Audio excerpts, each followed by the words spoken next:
എല്ലാവർക്കും നമസ്കാരം. പിങ്കി സ്റ്റേറസ് എന്ന നമ്മുടെ യൂട്യൂബ് ചാനലിലേക്ക് എല്ലാവർക്കും സ്വാഗതം. ഇന്നത്തെ വീഡിയോയിൽ നമുക്ക് വളരെ എളുപ്പത്തിൽ നമ്മളെ വീട്ടിൽ സിങ്ക് എങ്ങനെ വൃത്തിയാക്കിയെടുക്കാൻ നോക്കാം. സിങ്ക് ക്ലീനിങ്ങിൻ്റെ ഒരുപാട് വീഡിയോസ് ഞാൻ ഇതിനു മുമ്പ് അപ്ലോഡ് ചെയ്തിട്ടുണ്ട്.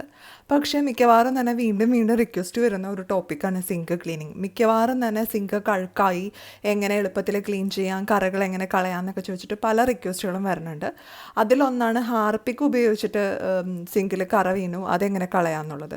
അതിനെപ്പറ്റി ഒരു മറുപടി എനിക്കിപ്പോഴും കിട്ടിയിട്ടില്ല. കാരണം ഹാർപ്പിക്ക് ഉപയോഗിച്ച് കഴിഞ്ഞാൽ സ്റ്റീലിൻ്റെ സിങ്കിൽ കറ വരും, അത് പോകാനായിട്ട് അത്ര എളുപ്പമൊന്നുമല്ല. അപ്പം ഞാൻ അങ്ങനെ പലരോടും ചോദിച്ചു, പല മെത്തേഡുകളൊക്കെ നോക്കി, പക്ഷേ അതൊന്നും വർക്കൗട്ടായിട്ടില്ല. എൻ്റെ സിങ്കിൽ അങ്ങനെ കറയില്ല, പക്ഷേ ഞാൻ അങ്ങനെ പലരുടെ അടുത്തും ചോദിക്കുകയൊക്കെ ചെയ്തിരുന്നു, പക്ഷേ അതൊന്നും വർക്കൗട്ടായിട്ടില്ല. അപ്പോൾ അതുകൊണ്ട് തന്നെ ഹാർപ്പിക്ക് പോലുള്ള കെമിക്കലുകളൊന്നും നമ്മൾ സിങ്കിൽ ഉപയോഗിക്കരുത്.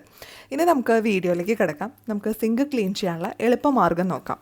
അപ്പോൾ നമ്മളിന്ന് നമ്മുടെ വീട്ടിലൊക്കെ മിക്കവാറും തന്നെ വേസ്റ്റാക്കി കളയുന്ന ഒരു സംഭവം ഉപയോഗിച്ചിട്ടാണ് സിങ്ക് ക്ലീൻ ചെയ്യാൻ പോകുന്നത്. അപ്പോൾ അതിലൊന്നാണ് ഇപ്പം ഞാൻ കാണിക്കാൻ പോകുന്ന ഐറ്റം. അപ്പോൾ നിങ്ങളുടെ വീട്ടിലൊക്കെ എല്ലാ വീടുകളിലും തന്നെ ഉള്ള ഒന്നാണ് സോക്സ്. ഇതിൻ്റെയൊക്കെ ചിലപ്പോൾ പെയറുകളൊക്കെ നഷ്ടമാവും, ചിലപ്പോൾ ഒരെണ്ണം കീറിപ്പോവുക അല്ലെങ്കിൽ ഒരെണ്ണം കാണാതെ പോവുക, അങ്ങനെയൊക്കെ ഉണ്ടാവും. അപ്പോൾ അങ്ങനെയുള്ള സോക്സ് ഉണ്ടെങ്കിൽ അതെടുക്കുക. പിന്നെ സോപ്പ്, നമ്മൾ കുളിച്ച് കഴിഞ്ഞ് തീരാറൊക്കെ ആയി കഴിയുമ്പോൾ സോപ്പ് മിക്കവാറും ഒക്കെ നുറുങ്ങി പോവാറുണ്ട്, 2 പീസുകളായിട്ട് പോവും. അല്ലെങ്കിൽ ഇതിപ്പോൾ അത്ര അങ്ങോട്ട് ചെറുതായിട്ടില്ല, പക്ഷേ ഒടിച്ച് കളഞ്ഞതാണ്. അപ്പം ചില സോപ്പുകൾ എന്നൊക്കെ പറയുന്നത് കുളിച്ച് അവസാനം എത്തുമ്പോൾ ഭയങ്കരമായിട്ട് നേർത്ത് വരും. അങ്ങനെയുള്ള സോപ്പുകളൊക്കെ ഉണ്ടെങ്കിൽ ഇതുപോലെ സോക്സിൻ്റെ ഉള്ളിലേക്ക് ഇട്ട് കൊടുക്കാം. എന്നിട്ട് അതിങ്ങനെ ഒന്ന് കെട്ടിക്കൊടുക്കുക. അതിനുശേഷം നമുക്ക് ഇത് ഉപയോഗിച്ചിട്ട് സിങ്ക് ക്ലീൻ ചെയ്യാനായിട്ട് സാധിക്കും. അപ്പം വളരെ സിമ്പിളാണ് ഇത് ഉപയോഗിച്ച് ചെയ്യാമെന്ന് പറയുന്നത്. അപ്പം കുളിക്കുന്ന സോപ്പ് അവസാനമായി കഴിയുമ്പോൾ നമുക്കത് ഉപയോഗിക്കാൻ ബുദ്ധിമുട്ടാണ്. അങ്ങനത്തെ സോപ്പ് ഉണ്ടെങ്കിൽ അത് ഉപയോഗിക്കാം. അതും അല്ലെങ്കിൽ നമ്മൾ അലക്കാനായിട്ട് ബാർ സോപ്പൊക്കെ ഉപയോഗിക്കുന്നവരാണെങ്കിൽ അത് ഉപയോഗിക്കാം. അതും അല്ലെങ്കിൽ അടുക്കളയിൽ പാത്രം കഴുകാനൊക്കെ ചില ആളുകൾ സോപ്പ് ഉപയോഗിക്കാറുണ്ട്. അങ്ങനെ സോപ്പ് ഉപയോഗിക്കുന്നവരാണെങ്കിൽ അതും ഉപയോഗിക്കാം. അപ്പം നമ്മൾ ഇങ്ങനെ ചെയ്യുന്നത് കൊണ്ടുള്ള ഗുണം എന്താണെന്ന് വെച്ച് കഴിഞ്ഞാൽ നമ്മൾ എക്സ്ട്രാ സ്ക്രബ് യൂസ് ചെയ്യേണ്ട. സാധാരണ നമ്മൾ എന്തെങ്കിലും ഡിഷ് വാഷോ അല്ലെങ്കിൽ വേറെ എന്ത് സൊല്യൂഷൻ ഉപയോഗിച്ചാലും നമ്മൾ സ്ക്രബ് യൂസ് ചെയ്യേണ്ട ആവശ്യം വരാറുണ്ട്. പക്ഷേ സോക്സ് ഉപയോഗിച്ച് നമ്മൾ ക്ലീൻ ചെയ്യുവാണെങ്കിൽ എക്സ്ട്രാ സ്ക്രബൊന്നും യൂസ് ചെയ്യേണ്ട ആവശ്യമില്ല. അതിന് പകരമായിട്ട് നമുക്ക് സോക്സ് ഉപയോഗിച്ചിട്ട് ക്ലീൻ ചെയ്യാനായിട്ട് സാധിക്കും.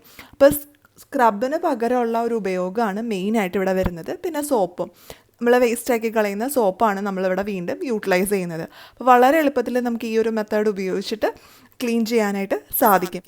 അപ്പോൾ നമ്മൾ ഇങ്ങനെ ക്ലീൻ ചെയ്യുന്നതുകൊണ്ടുള്ള ഏറ്റവും വലിയ ബെനിഫിറ്റ് എന്ന് പറയുന്നത് സിങ്കിൽ ഒരിക്കലും സ്ക്രാച്ച് വീഴില്ല, മാത്രമല്ല സിങ്കിൽ അഴുക്കുകളൊക്കെ നന്നായിട്ട് പോവുകയും ചെയ്യും. അപ്പോൾ കറകളൊക്കെ ഒരുപാട് പിടിച്ച സിങ്ക് ആണെങ്കിൽ ഈ ഒരു മെത്തേഡ് ഗുണം ചെയ്യില്ല. അതല്ല സാധാരണ നമ്മൾ എല്ലാ ദിവസമൊക്കെ സിങ്ക് കഴുകില്ലേ, അങ്ങനെയുള്ള ആവശ്യങ്ങൾക്ക് നമുക്ക് ഇതുപയോഗിച്ച് സിങ്ക് കഴുകാനായിട്ട് സാധിക്കും. അപ്പോൾ സ്ക്രാച്ച് ഒന്നും വരില്ല. അപ്പോൾ നിങ്ങൾക്ക് പുതിയ സിങ്കാണ്, സ്ക്രാച്ചൊക്കെ വരുമെന്ന് പേടിയുണ്ടെങ്കിൽ നമുക്ക് സ്ക്രബൊന്നും യൂസ് ചെയ്യേണ്ട ആവശ്യമില്ല, സോക്സ് ഉപയോഗിച്ച് കഴുകാം.